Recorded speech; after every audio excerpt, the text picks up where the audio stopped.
En effet, il s'agit de la tenue de la 11e session de la commission permanente mixte défense et sécurité entre la République démocratique du Congo et la République de Zambie.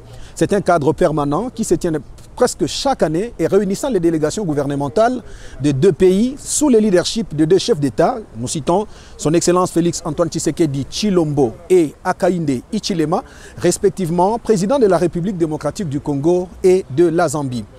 Pour cette 11e session, il sera question d'analyser d'abord les recommandations qui étaient issues de la 10e session tenue à Lubumbashi en août 2020, mais aussi projeter des pistes de solutions pour la 11e session. Cette session qui a raté tout d'abord en 2021, qui devait se tenir bien sûr à Lusaka, toujours en 2021. Il s'agit là de résoudre le problème de la gestion de la frontière commune entre les deux pays, notamment par la province du Lualaba, la province du Haut-Katanga et la province du Tanganyika. Prennent part à ces assises les délégations gouvernementales venant de la capitale de la République démocratique du Congo, les généraux, soit les commandants des régions militaires, des gouvernements provinciaux du Haut-Katanga, du Lualaba et du Tanganyika.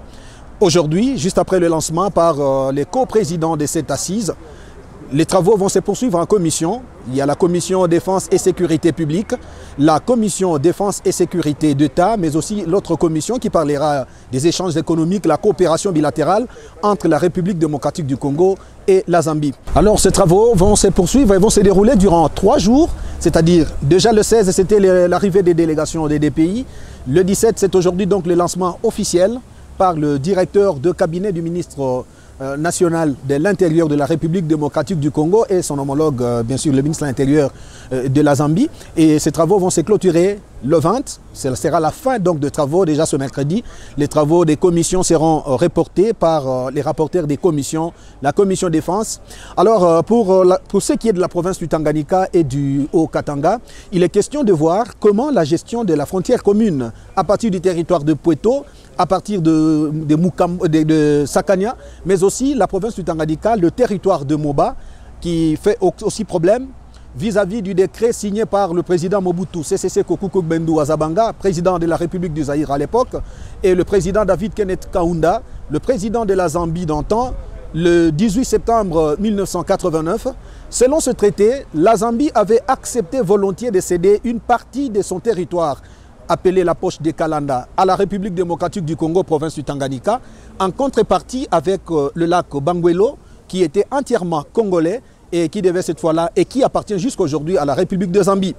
Malheureusement, les Congolais ont respecté leur accord. La RDC a accepté l'accord de cession du lac Bangwelo, qui est devenu entièrement zambien.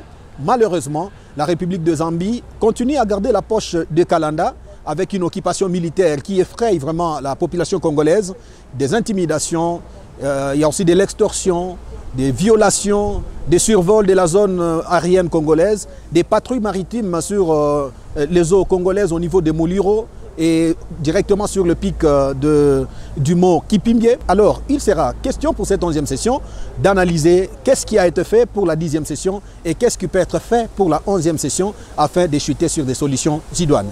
Depuis Lusaka, Mathias Makolovera, RTNC.